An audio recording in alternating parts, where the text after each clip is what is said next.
నమస్తే. తీన్మార్ మల్లన్న ఆఫీస్లో ఉన్న కొద్దిసేపటి క్రితమే కల్వకుట్ల కవిత సంబంధించిన కొంతమంది గూండాలు వచ్చి తీన్మార్ మల్లన్న ఆఫీస్ మొత్తం ఖతం చేసే ప్రయత్నం చేశారు. మల్లన్ని చంపే ప్రయత్నం కూడా ఒక రకంగా చేశారు.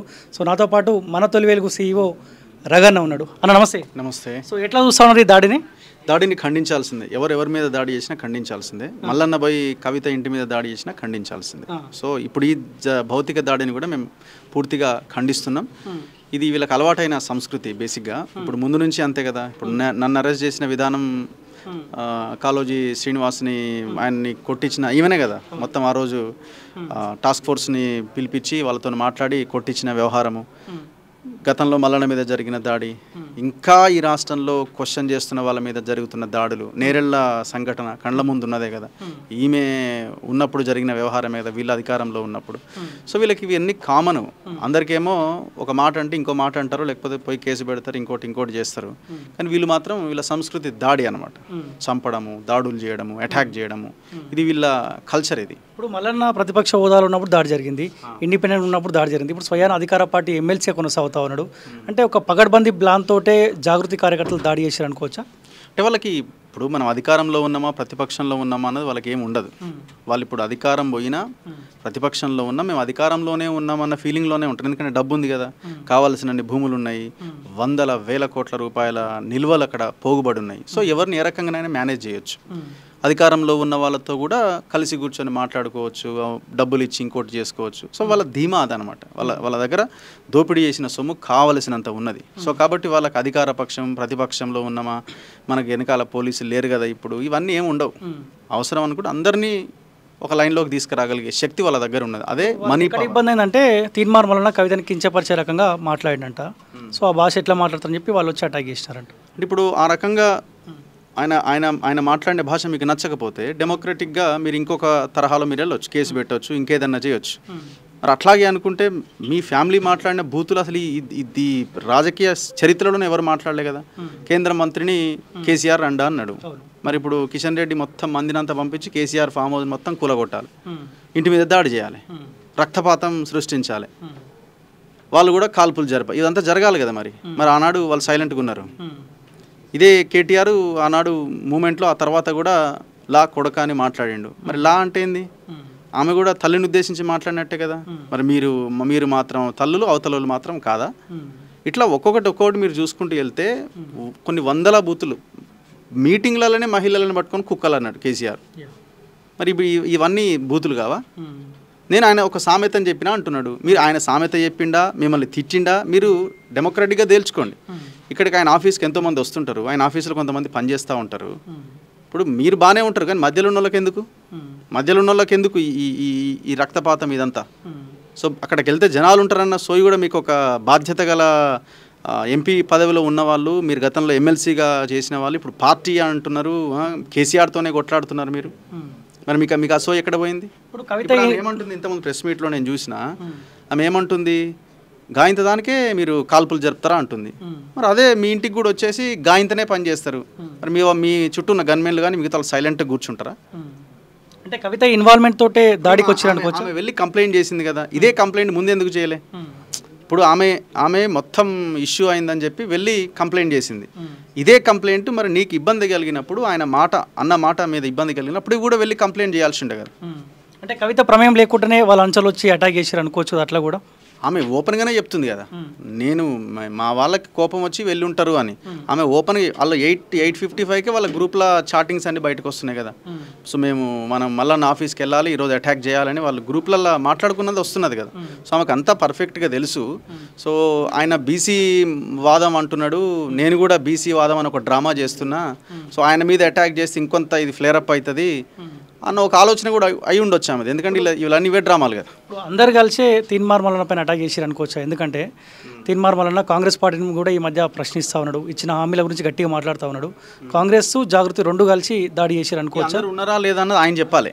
మల్లన్న ఆయన వెనకాల ఎవరు ఉన్నారు అనేది ఆయన కూడా ఇన్వెస్టిగేటివ్ జర్నలిస్ట్గా చేసిండు, ఇప్పుడు ఎమ్మెల్సీగా ఉన్నాడు, అన్నీ తెలుసుకోగలుగుతాడు. కాబట్టి వెనకాల ఎవరున్నారు, ఆమె ఒక్కతే ఉందా, వెనకాల ఎవరున్నారు అన్నది ఆయన చెప్పాలి. పోలీసులు ఇన్వెస్టిగేట్ చెప్పాలి. మనం ఆమె వెనకాల ఎవరున్నారని మనం ఎట్లా చెప్తాం ఇప్పుడు? గతంలో కూడా మల్లన్న పైన దాడి జరిగినప్పుడు సో దాడి చేసింది ఒకరైతే వీళ్ళే దాడి చేసిన చెప్పి వీళ్ళపైన కూడా అటెంప్ట్ టు మర్డర్ కేసు పెట్టి వీళ్ళు కూడా జైలు జీవితాన్ని గడిపినారు. ఈ కేసు ఏమైనా ముంగడ పడతాను మీరు అనుకుంటున్నారా? ఏముండవు ఇవన్నీ, అంత అవుతాయి ఇవన్నీ. కేసులది ఏముంటుంది? వాళ్ళు వాళ్ళు వచ్చి ఇక్కడ అటాక్ చేసినారు, వాళ్ళ మీద కేసులు పెడతారు, కాకపోతే 4 రోజులు జైల్లో ఉంటారు. మళ్ళీ అల్టిమేట్గా మధ్యలో ఉన్న వాళ్ళు బలి కావాల్సిందే. కవిత చాలా ప్రశాంతంగా ఆమె ఫామ్ హౌస్లో ఆమె లైఫ్ ఆమె లీడ్ చేస్తూ ఉంటారు, ఆమెకేం ఇబ్బంది లేదు. సో మధ్యలో ఉన్న వాళ్ళు మళ్ళీ బకరాలు కావాల్సిందే. ప్రభుత్వం సీరియస్గా తీసుకుంటుంది అనుకుంటుంది, ఎందుకంటే ఎమ్మెల్సీగా ఉన్నాడు కదా అదే అధికార పార్టీ. ఇవన్నీ డౌటే నాకు. ప్రభుత్వాలు ఏమీ సీరియస్గా ఇప్పుడు ప్రభుత్వాలు సీరియస్గా తీసుకుంటే మిగతా ఛానళ్ళ మీద దాడి చేసినప్పుడే సీరియస్గా తీసుకోవాలి. అన్ని పార్టీలు ఒకటే ఈడ. ఇప్పుడు మనం ఇది ఒకటే విషయం మీద మాట్లాడతలేం. లాస్ట్ టైం గిరీష్ దారమోన్ మీద అటాక్ జరిగితే అక్కడికి వెళ్ళి క్వశ్చన్ చేసినా అక్కడ ఆయన వాయిస్ కూడా మేము తీసుకోవడం జరిగింది. మనం అనేది ఒకటే, మీకు ఒకరు అన్నది మీకు నచ్చకపోతే ఇంకొక పద్ధతిలో మీరు క్వశ్చన్ చేయండి, అడగండి, కేసులు పెట్టండి. అంతేకాని మీరు అటాక్ చేసే అధికారం మీకు ఎవడిచ్చిండు? ఇక కోర్టులు, పోలీసులు, వ్యవస్థ, చట్టాలు ఇవన్నీ ఎక్కడ? మీరే కదా చట్టసభల్లో ఉండి చట్టాలు తయారు చేయాల్సిన మీరే ఈ రకమైన అటాక్స్కి దిగితే దానికి అర్థం ఏముంటుంది? సో బాధ్యత. ఆంధ్రాకి సంబంధించిన ఒక ఛానల్ మీద కూడా దాడి జరిగితే కాంగ్రెస్ పార్టీ సంబంధించిన నాయకులు మొత్తం పోయి పరామర్శించే ప్రయత్నం చేశారు. సో నేను మార్నింగ్ నుంచి ఇక్కడ ఉన్నా, ఏ ఒక్క కాంగ్రెస్ పార్టీ సంబంధించిన లీడర్ ఇక్కడికి రాని పరిస్థితి కనిపిస్తూ ఉంది. దీని ఎట్లా చూస్తూ ఉన్నారు? అంటే వాళ్ళు ఉపయోగపడుతున్నారు కదా, అధికారంలో ఉన్న వాళ్ళకి ఆ ఛానళ్ళు ఉపయోగపడతాయి. వాళ్ళు శాటిలైట్ ఛానల్ అనుకోవచ్చు, లేకపోతే అవతల వాళ్ళు కొంత వేరే పార్టీ లీడర్ల ఇన్ఫ్లుయెన్స్ ఉన్న అవతలి గవర్నమెంట్, ఆంధ్రప్రదేశ్ గవర్నమెంట్లో ఉన్న వాళ్ళు, దగ్గరగా ఉన్న వాళ్ళ మనుషులు అయి ఉండొచ్చు. సో ఈయన ఆల్రెడీ కాంగ్రెస్లో ఉండి బయటకు వచ్చిండు కాబట్టి వీళ్ళు కాంగ్రెస్ వాళ్ళు మనకెందుకురాని అడిగిపోతే మన పార్టీలు లేడు కదా అని అనుకొని ఉండొచ్చు. సో అంత సానుభూతి కోసం అన్న అట్లాంటివి ఉండవు రాజకీయాల్లో. సానుభూతులు అట్లాంటివి ఉండవు. వాళ్ళ మైలేజ్, వాళ్ళ స్వార్థం, వాళ్ళ సొంత ప్రయోజనాలను బేస్ చేసుకొని అక్కడికి పోవాలన్నా పోవద్దని డిసైడ్ అవుతుంది. మనం అడిగి పోతే మనకైనా మైలేజ్ వస్తుందని పోతారు, అడిగి పోతే మనల్ని మనకి ఎవరైనా ఇబ్బంది అయిద్దాం అనుకుంటే అడిగి పోడు. సింపుల్, అంతే. అది మహా న్యూస్ దాడి తర్వాత ఇంకొక 2 ఛానళ్ళ పైన కూడా మేము దాడి చేయబోతున్నాం అని చెప్పారు. ఒకటి క్యూ న్యూస్ అయిపోయింది, నెక్స్ట్ మన తొలి వెలుగేనా అనుకోవచ్చా? అనుకుంటే అనుకోవచ్చు.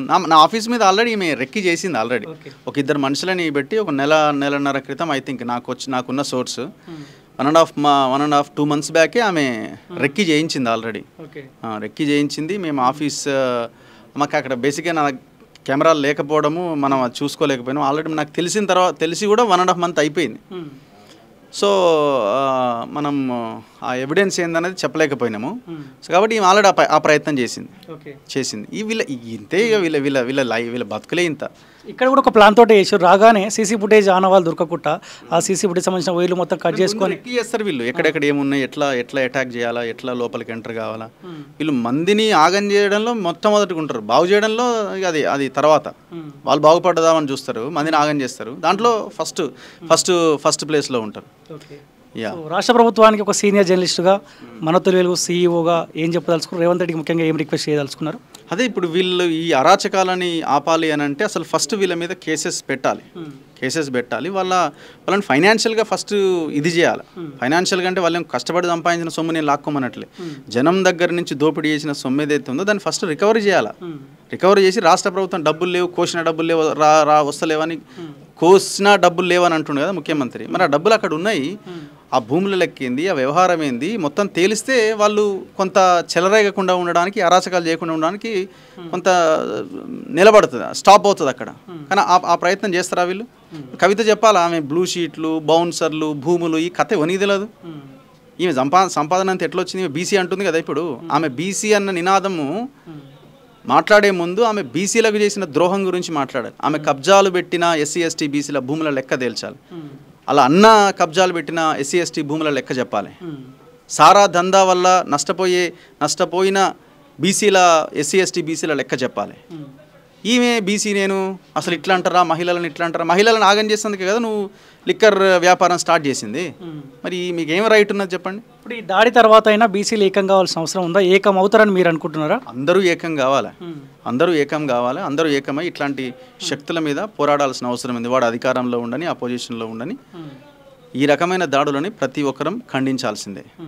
సో ఇది మనం ఆలోచించాలి. ఖచ్చితంగా బీసీలు కూడా కొంత అవేర్నెస్ ఆలోచనకు రావాల్సిన అవసరం ఉంది. సో ఎందుకు వీళ్ళు అటాక్ చేస్తున్నారు, ఎందుకు వీళ్ళు ఈ రకంగా బిహేవ్ చేస్తున్నారు, అరాచకం చేస్తున్నారు అనడానికి మనకు మనమే విశ్లేషించుకోవాలి. పాపం ఏంటంటే వచ్చిన వాళ్ళు కూడా బీసీలే ఉన్నారంట. ఎందుకంటే దాససీనతో ఇంతకుముందు మాట్లాడుతూ ఉంటే సో వాళ్ళతో పాటు కలిసి దాససీనలో కూడా పనిచేసిన కాబట్టి అలా వచ్చిన వాళ్ళు కూడా బీసీలే ఉన్నారు అంటూ ఉన్నారు. అదే అంటే ఇంతమంది చెప్పిన మధ్యలో ఉన్న వాళ్ళు బకరాలే.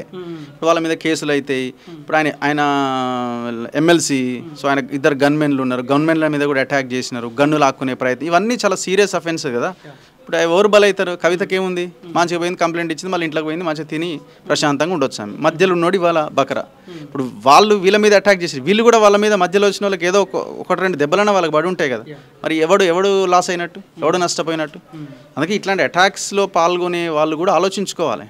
మీ లీడర్లు బాగానే ఉంటారు నాయన, మీరే మధ్యలో ఆగమయ్యేది మీ జీవితాలే, మీ కుటుంబాలే అన్నది. Okay, thank you so much అండి. వెల్కమ్. సో ఇది మన తొలి వెలుగు CEO